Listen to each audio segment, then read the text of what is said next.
So it's no mystery that Roombas, especially on hardwood floors, are kind of noisy, and that's one of the main reasons why we don't let it run while we're at the house. However, we have two Shiba Inus, and this time of year they're shedding a lot, and the house just gets kind of gross from dog hair. I mean, it does a pretty good job as long as we keep it emptied, and it does get to run, but it really only runs if we're not here. And I want to kind of change that. One of my ideas is putting a skirt around the base of the actual Roomba to kind of prevent some of that sound from traveling out. And what I want to try to use is this door sweeper squeegee stuff. So I bought this originally to kind of seal at the bottom of our doorways, but I found a better product.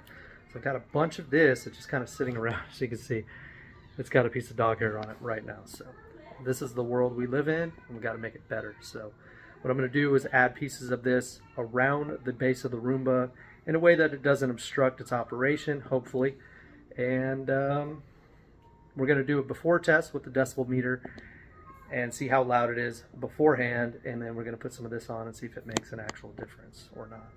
It does get a lot quieter when it's on carpet, so I think if we strategically place this stuff where it will work the best without it, of course, obstructing its travel, because we do have some pretty hefty transitions in our house from the previous owner.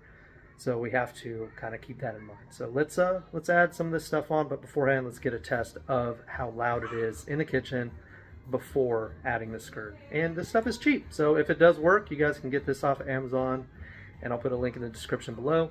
I think it'll work out. Let's try it out. Yeah. You think it'll work? Yeah. What do you think, Viviana? You think it's gonna work? We'll try. All right, so let's take it to the kitchen and do a little circle test, and we'll see if it gets any quieter. What do you think? Yeah. Let's do that. We'll test it with the decibel meter. Measuring, we're just gonna do the little target clean. I'm gonna follow it around with the decibel meter and see what it does.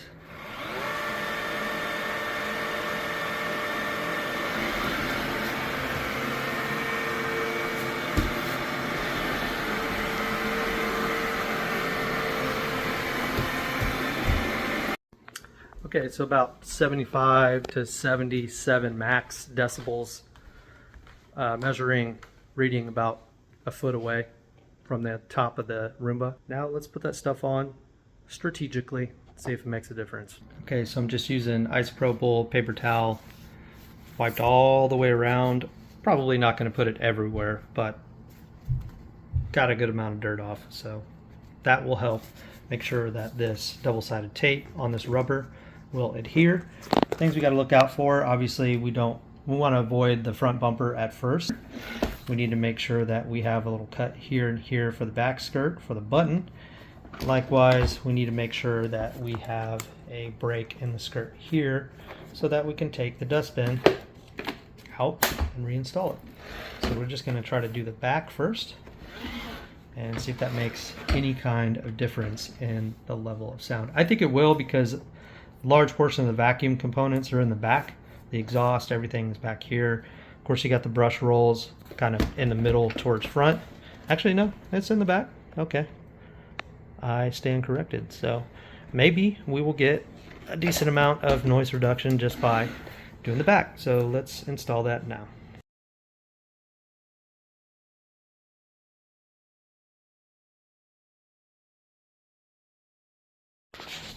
So here's the finished product. I did a little bit of an angle cut. I might increase it more on this because, you know, as the vacuum travels, if that was a flat edge. This lead edge right here, I tapered it because, you know, if it's catching on transitions and stuff like that, it's just going to want to peel that back. I left this small section here to be able to push that button and remove the dustbin. Likewise, a cut here to be able to remove the dustbin. Another section here with another taper cut. And made sure to press this very sticky tape down all the way around so that it doesn't peel off. So I'm going to do a little bit more of a cut there, and we'll test it out, see if it's any quieter. Second test with skirt. Ooh, look at that.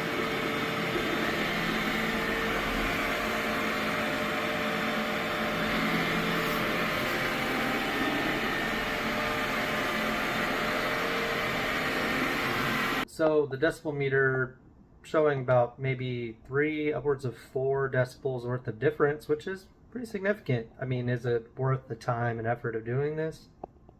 Probably not, but it does seem quieter. But what I'm going to do after this clip here is I'm going to do a side-by-side without and with, without and with, and you guys decide whether or not you think it's worth it. Is this going to work? Is this going to travel to the house properly? Is it going to interfere with the operation of the vacuum? Maybe. Definitely wouldn't recommend putting it on the front bumper, because if it hits anything, that the little squeegee portion of that rubber is going to hang down lower.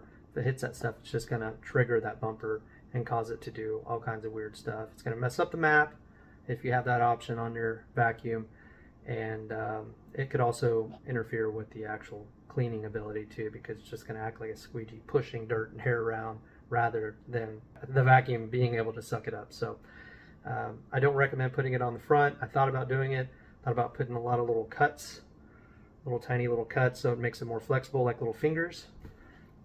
I don't know.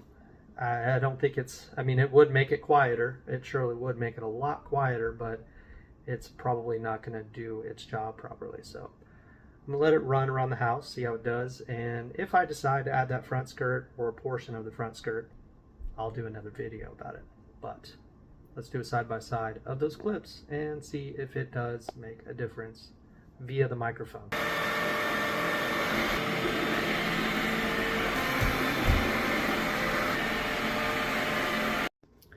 Well, there you have it. Modified Roomba. That's what we do. I think it made a little bit of a difference. And it's running, decided to start up on its own. But you guys decide. Link description below for this stuff. And thanks for watching. Degreeless Engineering.